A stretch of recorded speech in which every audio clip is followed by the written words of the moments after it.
Hey, what's up, guys? Here on the Fire Sports Pod, where everything we got is on. I'm your host, Zack Jackson, back on the podcast here on Recap Tuesday, which is Season 9, Episode number 17, powered by StreamYard, where StreamYard makes StreamYard go.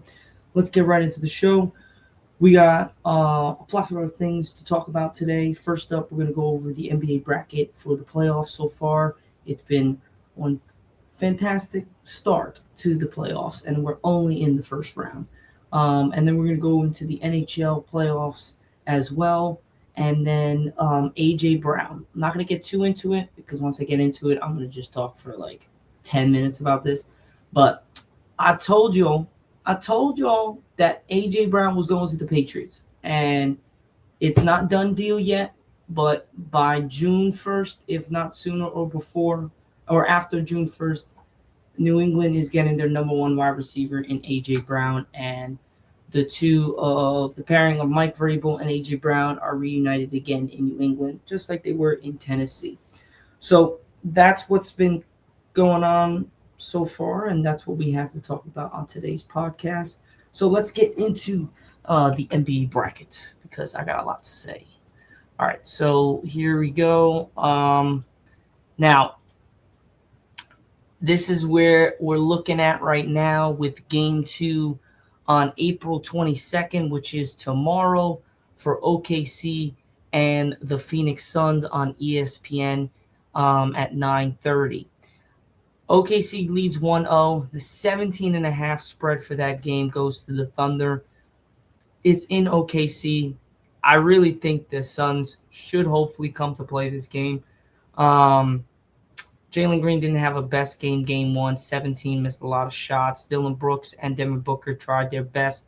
But OKC is just a tall task, man. They have guys up and down the lineup. Chet Holmgren had a great game. Shea, another masterclass yet again. J-Dub. The list goes on and on. Again, it was a close game early and the first quarter, and then after that, it was kind of just BTA. Just belt to ass the entire rest of the game. So I'm really going to think, like I said, I picked the Suns to lose in 5 in this series. So I really think the Thunder are going to win this series pretty handily. I would be surprised. The only way Phoenix gets a win is probably going to be in Phoenix. So there we're going to go down 2-0 heading back to their house. I really think this is going to be a gentleman's sweep. The Thunder are just too good, man. They are just too good. Then we have game 2 happening tonight, 10:30 p.m. Eastern time, between the Lakers and the Rockets. So here's my opinion on this series. Rockets without Kevin Durant suck. They're absolutely terrible. They can't move the ball. They have to run their entire offense through Sengun. And to be honest, he's not that good. He's not as good as everyone seems to let him be. He's a good number 2 option. He's not a number 1. He's not a Jokic. Everyone said he's baby Jokic. That's not happening. Sorry. But without Kevin Durant, he's a game time decision for tonight's game. I really think that if he doesn't play, the Lakers are winning this game again pretty handily. But if the Rockets do have Kevin Durant, I think he's going to be a little limited. He's not going to be able to do as much, but just having him on the floor, he doesn't really have to do much. He's almost 7 feet tall. He just got to catch the ball and shoot. He doesn't really have to do much. Just having him out there will help out the Rockets tremendously. But if they don't have him tonight, the Lakers are going up 2-0. I know everyone's saying, well, can Luke Kennard shoot as well as he did? Well, to be honest, I think he can. Can DeAndre play again the way he can? That is remained to be seen. He is the biggest question mark. If he's able to replicate again what he gave in game 1, as well as consistently with Luke Kennard in game 1 with LeBron at the helm, I really think it's possible. But I really think for some reason I feel Lakers and LeBron James are going to go off tonight. I really think LeBron's going to come out. Same thing, just trying to get his teammates involved, but I think he's going to come out more scoring.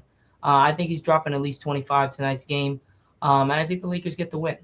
Now, game 3, this series, I told you all, tied 1 game apiece going into Minnesota next game. That game is on April 23rd, which is Thursday at 9:30 p.m. Eastern Time on Prime Video. Denver is only favored by 1.5. I'm telling you right now, Minnesota is taking game number. Actually, to be honest, I wouldn't be surprised if the Nuggets take game 3, just so that the Timberwolves have momentum going into game 5, where they'll beat the Nuggets in game 4 at their house, and they'll have momentum going into game 5 in Denver. I think that's pretty good to have, but I wouldn't be surprised if the Minnesota gets the win. I just think that Nicola's been playing pretty off, but I just like the momentum the Timberwolves have. I would take them in game 3 to go up 2-1. So that game's ridiculous. And Anthony Edwards is not even playing that well. I mean, he had 30 last night. Let's not sugarcoat that. He did have 30, but he's not shooting the ball particularly well in the first 2 games of the series. And I think and the fact that they won still is a testament to the Timberwolves defense and having his back. Rudy has been playing absolutely insane basketball. He's guarding Jokic like nobody's guarded Jokic. Again, Jokic still had over 20 points again, but again, he's just in certain aspects of that game. Rudy came in big. J.D. McDaniels came again in big. Julius Randle had a much better game this game. You also had DiVincenzo hitting a massive 3 down the stretch. You got Bones Highland, Naz Reid.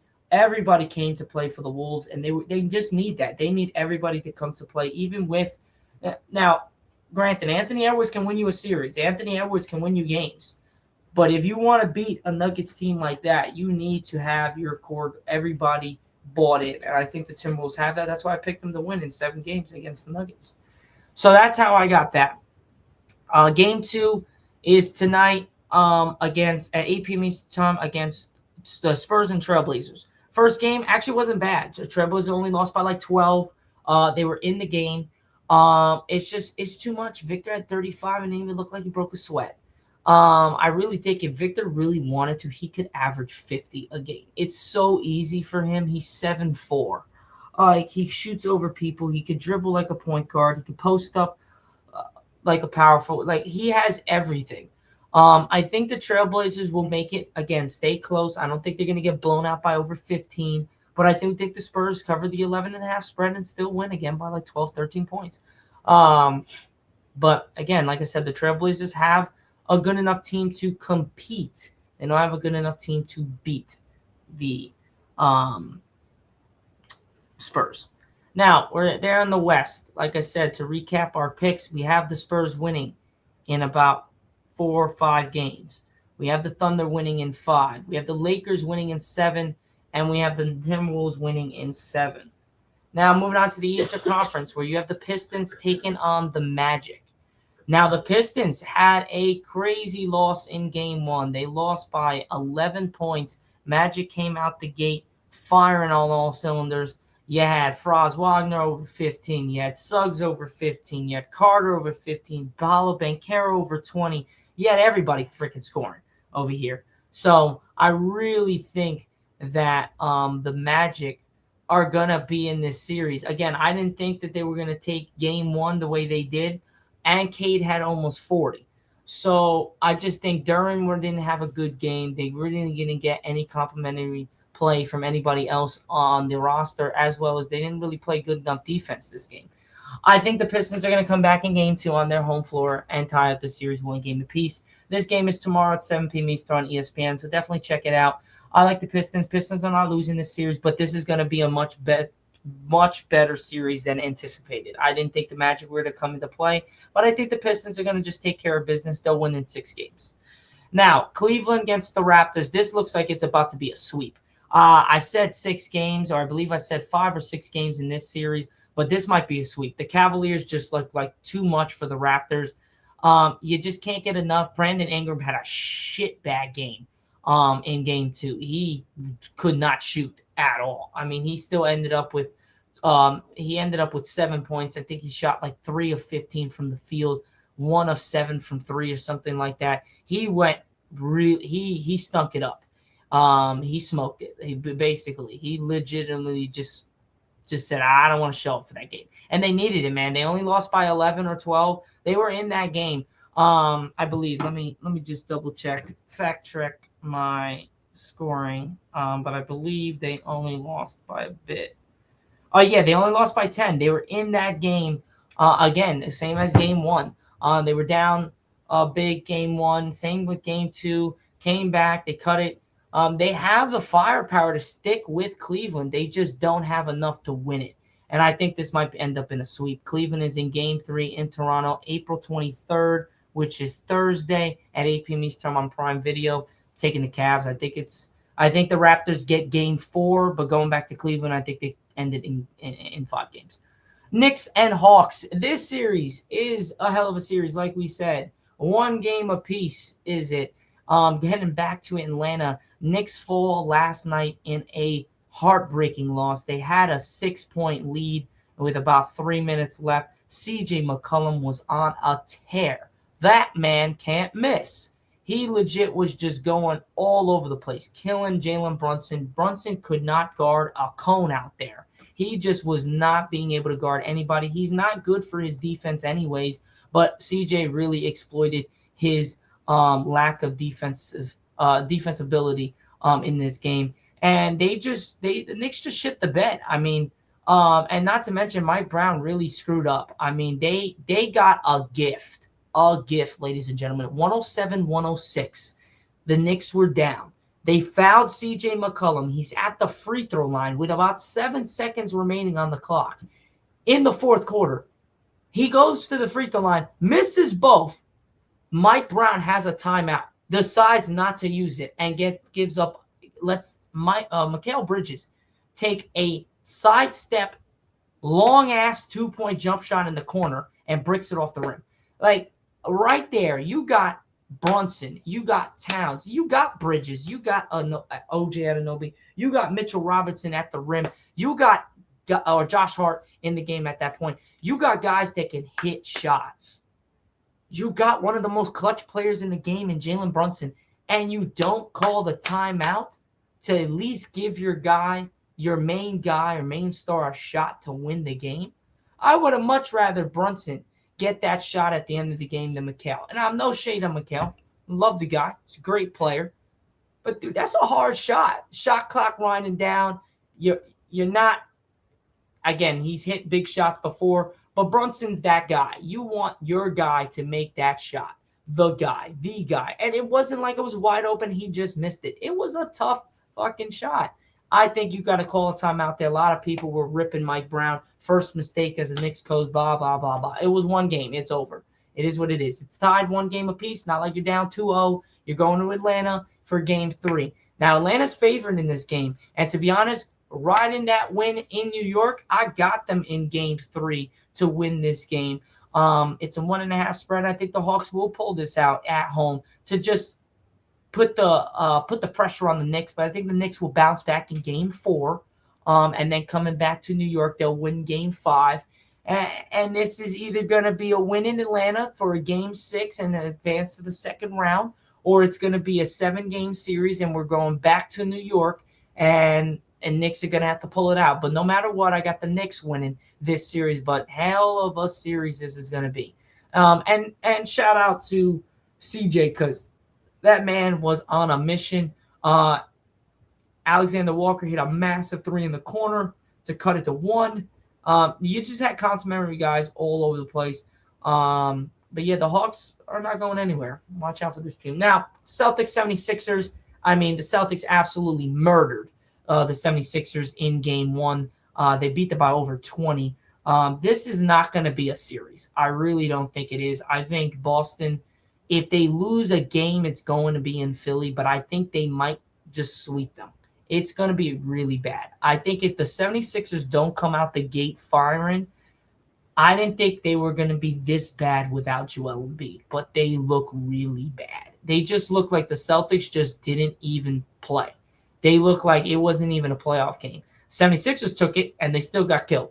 The Celtics look like they just went into shoot around and into freaking practice against the second unit, and just the first 5 just torched the shit out of the bench guys. Something like that. it just didn't even look like they were trying out there. Tatum and Brown over 25 apiece. Like, it just didn't look like the guys were trying. Which is scary because that just shows you how dominant the Celtics are. And to be honest, the way the Pistons played in game one, I like the Celtics coming out of the East now, because it's just the way that the Celtics are playing.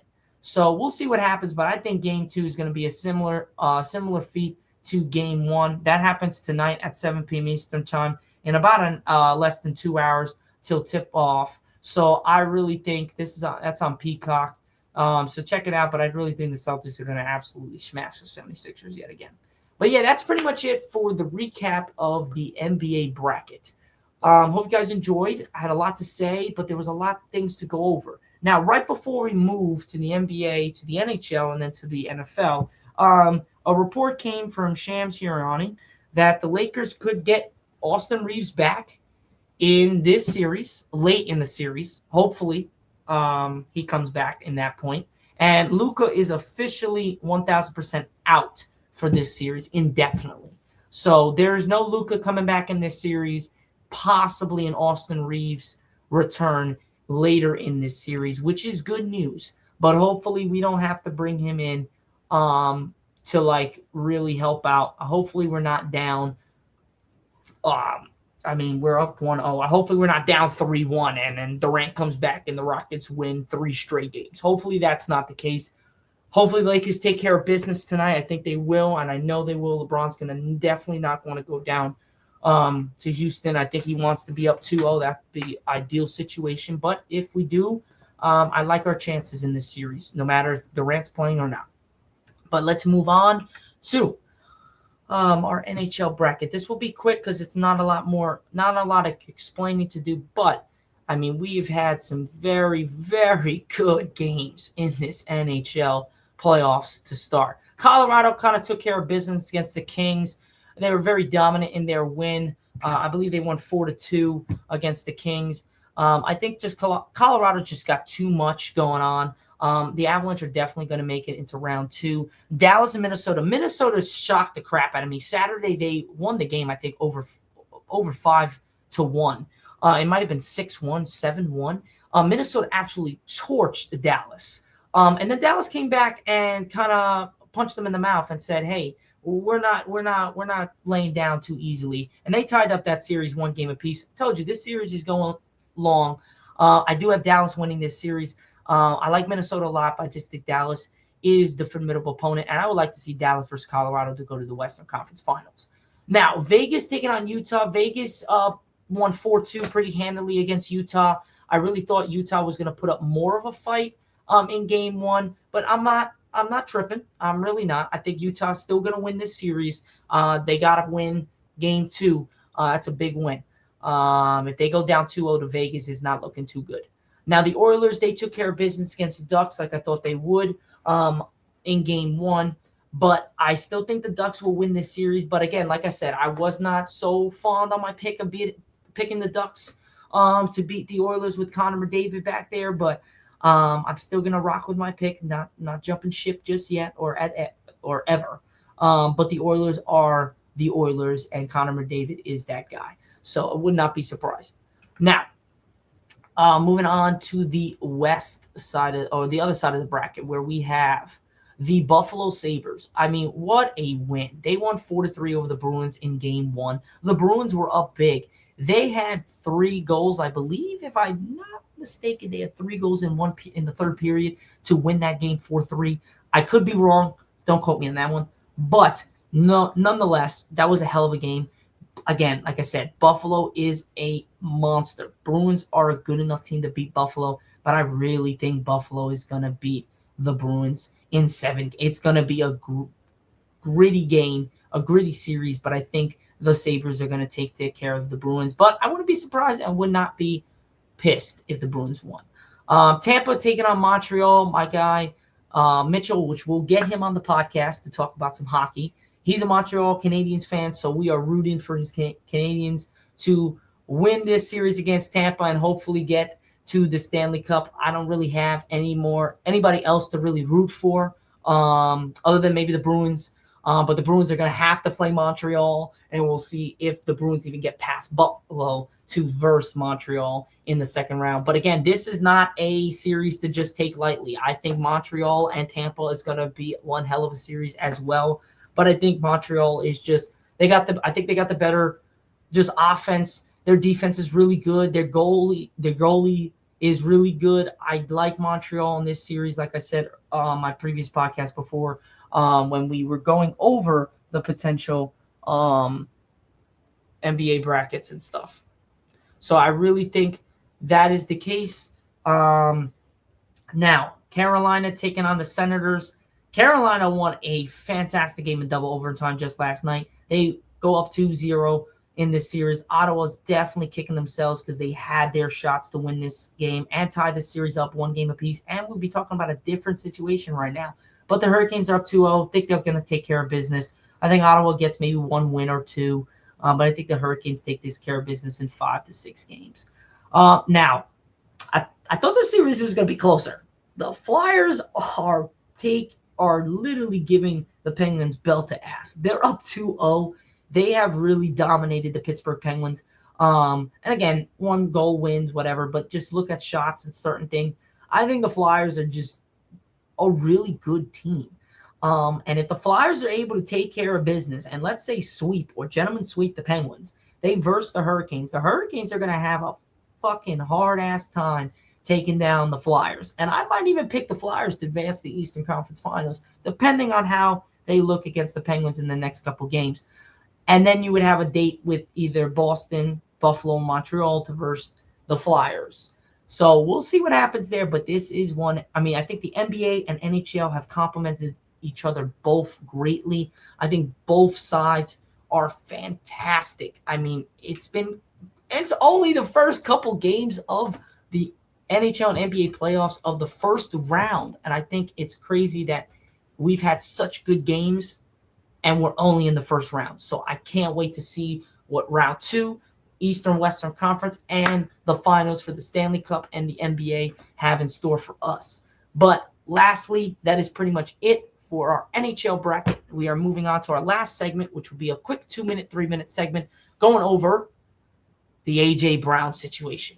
Now, I'm not going to show anything because I don't need to show anything. I'm just going to talk about it. A.J. Brown, I remember talking about this months ago. Right when the Super Bowl ended, when we started the podcast up again. And I remember telling you all that A.J. Brown was going to end up in New England. And I got some comments on the podcast. I got some other shit on Instagram saying, nah, that's not happening. He's not going anywhere. Or he's going to another team, blah, blah, blah, blah, blah. I said, okay, we'll wait. We'll wait and see. And lo and behold, this past weekend, we get the news that A.J. Brown, or this week, we get the news that A.J. Brown New England is the number 1 contender, talker, whatever you want to call it, to take and pick up A.J. Brown either on June 1st or after June 1st and bring him to New England to pair with his old coach, Mike Vrabel, and to give Drake May the number 1 threat that he's been needed. Last year, I think that they had a lot of defense. They had a great defense, but in the Super Bowl, they just couldn't stop anybody. They couldn't stop Kenneth Walker, whatever the case is. But there was one thing that was paramount, that they could not get the ball downfield. I mean, I don't count the last touchdown. That was garbage shit. But they could not move the ball. Like, legitimately move the ball down the field. And you know what a number 1 wide receiver does? It takes guys away from the other guys. He'll get his. A.J. Brown will get his. But it opens up the playbook and it opens up the field for not just the other wide receivers, the running back, even quarterback, because Drake May runs. And they're going to be like, oh, we got to get A.J. Brown. He's running.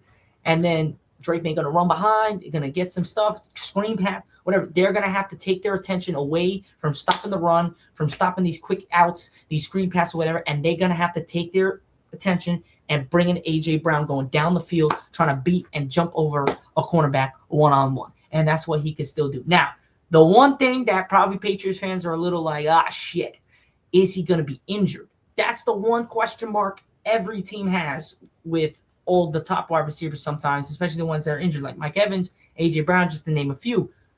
I think it will be different. Mike Vrabel has bought out the best in A.J. Brown. I know he had a great season with Philly when they won the Super Bowl, but I still think A.J. Brown in Tennessee was a monster. But as you get older and as you get better, you learn different things. You turn into a different person. And I think A.J. Brown turned into a great and one of the best wide receivers in the game today.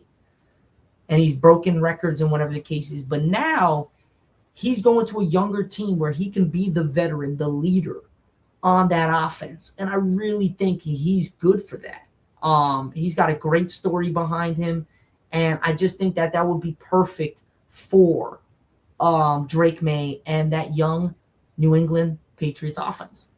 And then you still bring in some guys and whatever the case is. You still get Booty. You still have Booty. You still have – now you have A.J. Brown. You have I forgot the I remember the guy who doesn't wear any shoes and no shirt when he goes to games. I forget his name, which is he's nuts. I think it was Gonzalez. No, I could be wrong. But you guys know who I'm talking about. I know you guys know who I'm talking about because he's all over social media when the NFL season's on. But I'm telling you right now, that is going to be the move that could potentially put the New England Patriots back into the Super Bowl conversation next year. Because not a lot of people picking them to make it back. And everyone thought it was just like a hurrah year, whatever the case is. Kansas City wasn't really good. The Ravens weren't good. The Steelers were who else? The Broncos were good, but they were just young. The Texans weren't good offensively. Defensively, they were great. Chargers just shit the bed again. Colts were good early in the year and shit the bed because of injuries. So there was a lot of AFC teams that were really good a couple years before, even last year, just got riddled with injuries, and they were able to get Josh Allen shit the bed again. Like, there was a lot of different things that went wrong for certain teams. And the Patriots were able to sneak by, and they were able to get the job done. And they were able to make the Super Bowl. And then they versed the Seahawks and then got shit on because of certain things. And I knew it was going to happen because of just youth. It was too young, too early. You had veterans on the Seattle Seahawks. You had veterans on the Patriots. But your quarterbacks were different. They didn't play that well. But certain skilled position guys played the way they were supposed to play for Seattle and didn't play for the Patriots. I think A.J. Brown changes that if he's in that game. That's all I'm going to say. All I'm going to say is I'm going to be selfish here. I told you guys, I don't recall anybody saying that A.J. Brown was going to the Patriots after the Super Bowl. Because when we went over free agency, that's what I said. So I'm going to be selfish here. I'm going to say I called it before anybody. Because I haven't heard a damn person say that they said they called it that early. But we'll see what happens. If you guys say that you've called it or whatever, definitely drop a comment. Don't forget to like and subscribe and check us out on TikTok, Instagram, Apple Podcasts, and Spotify, LinkedIn, and X. Other than that, guys, that's pretty much it for my podcast here on Recap Tuesday on Season 9, Episode number 17 here on the Fire Sports Pod. We are powered by StreamYard, where StreamYard makes the dream yard go. I'm your host, Zach Jackson, and that's pretty much it for the show. We'll see you guys on Thursday. Peace out.